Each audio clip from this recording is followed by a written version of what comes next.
ഇസ്ലാമിക ഖബർ ജീവിതത്തിന്റെ സംഭവ വികാസങ്ങളെയും മദീനയുടെ മലർവനിയിൽ വിശ്രമിക്കുന്ന മുത്ത് നബിയെയും പരിഹസിക്കുന്നത് കാണുക. ഇതിൽ പറയുന്ന മരിച്ചോലെ നിസ്കരിക്കുന്നു. അങ്ങനെയാണെങ്കിൽ ഏറ്റവും വലിയ ഇമാമ് ആരായിരുന്നു? റസൂലാണല്ലോ. റസൂല് മദീനത്തെ പള്ളിയിൽ അവിടെ ഖബർസ്ഥാനിലേക്ക് അല്ലേ? എന്നാ നിങ്ങൾ ആലോചിച്ചു, സുന്നി വിശ്വാസം അനുസരിച്ച് മരിച്ചോലെ നിസ്കരിക്കുന്നു എന്നാ പിന്നെ അന്നിസ്കാരം നബിക്ക് ഖബറിന്റെ മുകളിൽ ഒന്നും ആവാലോ അല്ലേ? മദീനത്ത് ളുഹ്ർ ബാങ്ക് കൊടുക്കുക. അപ്പൊ നബി ഇങ്ങനെ ചോദിക്കുക ഖബറിന്, അബൂബക്കറെ ബാങ്ക് കൊടുത്തൂല്ലേ, ഇപ്പൊ അവിടെ നിൽക്കട്ടെ, ഞാൻ ഒന്നെടുത്ത് 2 റക്അത്ത് നിസ്കരിക്കട്ടെ, ഞാൻ വരട്ടോ ഇമാമിന്. സുന്നി വിശ്വാസ പ്രകാരം എന്താ? മരിച്ചോലെ നിസ്കരിക്കുന്നു എന്നാ. അപ്പൊ മരിച്ചവർ നിസ്കരിക്കുക, റസൂലുള്ള നിസ്കരിച്ചു കൊടുക്കണം. ആ ഇമാമത്ത് റസൂലിന് പള്ളിക്കാട്ടിൽ തന്നെ റസൂലിന്റെ ശ്മശാനത്തിന് ഏറി വരാലോ, മഗ്‌രിബിനും ഇശാക്കും ളുഹ്റിനും ഒക്കെ. അങ്ങനെ ഒരു സംഭവമില്ല. അപ്പൊ അങ്ങനെ ഒരു സംഭവമില്ല. കേട്ടോളൂ, അങ്ങനെ ഒരു സംഭവമുണ്ട്. 100 ഇമാമിയങ്ങൾ എങ്ങനെ പറഞ്ഞിട്ടുള്ളത് ഞാൻ കാണിച്ചു തരാം. ധൈര്യമുണ്ടെങ്കിൽ മുജാഹിദുകളെ ഈ വെല്ലുവിളി ഏറ്റെടുക്കാൻ തയ്യാറായിക്കോ. ഇത് ഫാദർ അടപ്പൂരും AT കോവൂരും KP അപ്പനും പറയേണ്ടതാ.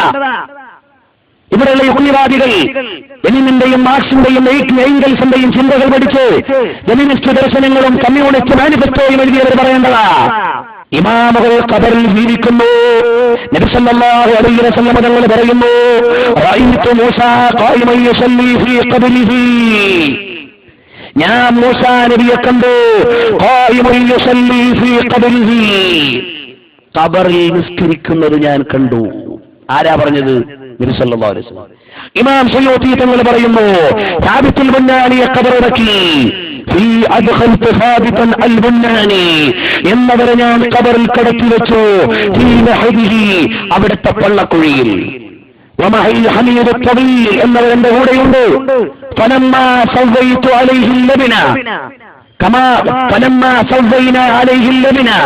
ഇഷ്ടികകൾ ഞങ്ങൾ ക്രമീകരിച്ചു. ഒരു ഇഷ്ടിക എന്ന് വീണു.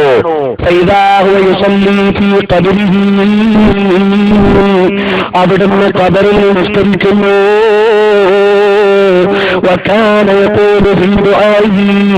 അവിടുന്ന് ജീവിതകാലത്ത് ദുആ ചെയ്യുമായിരുന്നു, അല്ലാഹുമ്മ ഇൻ കുൻത അതൈത അഹദൻ മിൻ ഖൽഖിക മിന സ്വലാത്തി ഫീ ഖബരിഹി ഫഅതിനിഹാ. അല്ലാഹു ഖബറിൽ നിസ്കരിക്കാൻ ആർക്കെങ്കിലും നിയോഗം കൊടുത്താൽ അതെനിക്ക് തരണേ അല്ലാ എന്ന ജീവിതകാലത്ത് ദുആ ചെയ്ത സാബിത്തുൽ ബുന്നാനി എന്നവരെ ഖബറിലേക്ക് വെക്കുമ്പോ നിസ്കരിക്കുന്നത് ഞാൻ കണ്ടു. ആരാണ്? ഹാഫിദ് സയ്യൂത്തി ജാമിഉൽ കബീറിന്റെ രചയിതാവാണ്, ജാമിഉൽ സഗീറിന്റെ രചയിതാവാണ്, 700 ചില്ലാനം കിതാബ് എഴുതിയ പണ്ഡിതനാണ്, ഹദീസിൽ നിന്ന് ലഭ്യമായ ഹദീസ് മുഴുവനും സമാഹരിച്ച പണ്ഡിതനാണ്, ഖുർആൻ വ്യാഖ്യാനം എഴുതിയ മഹാനാണ്. ആ സയ്യൂത്തി ഇമാം എഴുതി വെക്കുന്നു കേട്ടോ, അത് നമുക്ക് പ്രമാണമാണ്. എന്നാൽ മുജാഹിദ് സെന്ററിൽ ഇറക്കിയ ബുക്ക് ആദരപൂർവ്വം പറഞ്ഞ് ഇതിന് ഖയ്യിമുൽ ജൗസിലുണ്ടല്ലോ, അദ്ദേഹം അതായി എഴുതിയിരിക്കുന്നു. മുജാഹിദുകൾ കേട്ടുപഠിച്ചോ, ജമാഅത്തെ ഇസ്ലാമിക്കാർ മനസ്സിലാക്കിക്കോ. നബി സല്ലല്ലാഹു അലൈഹി വസല്ലം തങ്ങളോ അവിടും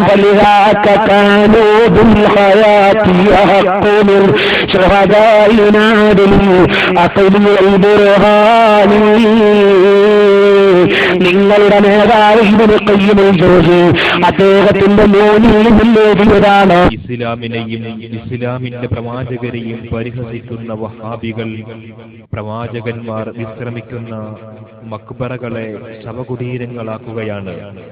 അമ്പിയാക്കന്മാരുടെ ശവകുടീരങ്ങളെ, മക്ബറകളെ, ഖബറുകളെ അവർ മസ്ജിദുകളാക്കി മാറ്റി. ഒരുപാട് കണ്ടോ ശവകുടീരങ്ങളെ, അമ്പിയാക്കളുടെ ശവകുടീരങ്ങളെ കണ്ടോ.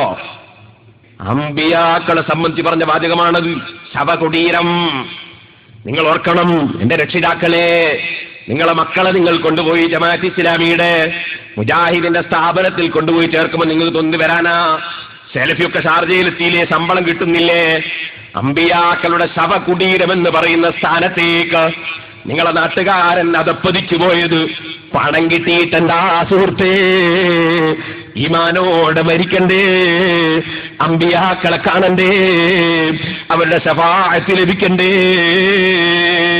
ചോദിക്കട്ടെ മൗലവി, നിങ്ങൾ മരിച്ചിട്ട് നിങ്ങളെ കൊണ്ടുപോയി ഖബറിൽ വെച്ചിട്ട് ഈ കട്ടുപ്പാറക്കാരായ ജനങ്ങള്, അതാ നമ്മളെ സലഫിയുടെ ശവം നിൽക്കുന്ന സ്ഥലമാണത്, സലഫിയുടെ ശവകുടീരമാണിത് എന്ന് കട്ടുപ്പാറക്കാര് പറഞ്ഞാൽ മൗലവിയുടെ ആൾക്കാർക്ക് ഇഷ്ടപ്പെടുമോ? മൗലവി ഇഷ്ടപ്പെടുമോ? ഇത് ഞങ്ങളെ നേതാക്കളായ അമ്പിയാക്കളെ സംബന്ധിച്ച് നിങ്ങൾ ശവകുടീരമെന്ന് പറഞ്ഞത് നിങ്ങൾക്ക് മുസ്ലിം ലോകം മാപ്പ് തരില്ല കേട്ടോ.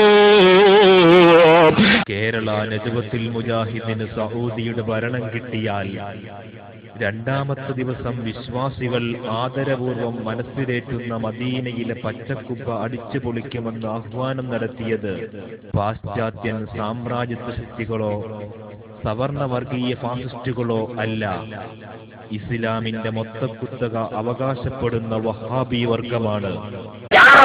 ഇത് തെറ്റാണെന്നും മുസ്ലിം സമുദായത്തിന് ആപത്താണെന്നും ഈ നാട്ടിലെ ജനങ്ങളെ പഠിപ്പിച്ചത് ഞങ്ങളാണ്. റസൂലുള്ളാഹിനെ ഖബർ കുന്നിച്ചിട്ടില്ല.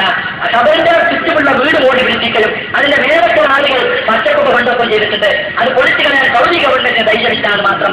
ഇൻഷാ അല്ലാഹ് കേരള നജവത്തുൽ മുജാഹിദീന് സൗദിയുടെ ഭരണം കിട്ടിയാൽ രണ്ടാമത്തെ ദിവസം ആ പച്ചക്കൊക്കെ തകർക്കുന്നതും റസൂലുള്ളാഹിന്റെ ഖബറിനെ പള്ളിക്ക് പുറത്താക്കിക്കൊണ്ട് മസ്ജിദിന്റെ വൈപ്പിനെ നിർമ്മിക്കുന്നതുമാണ്.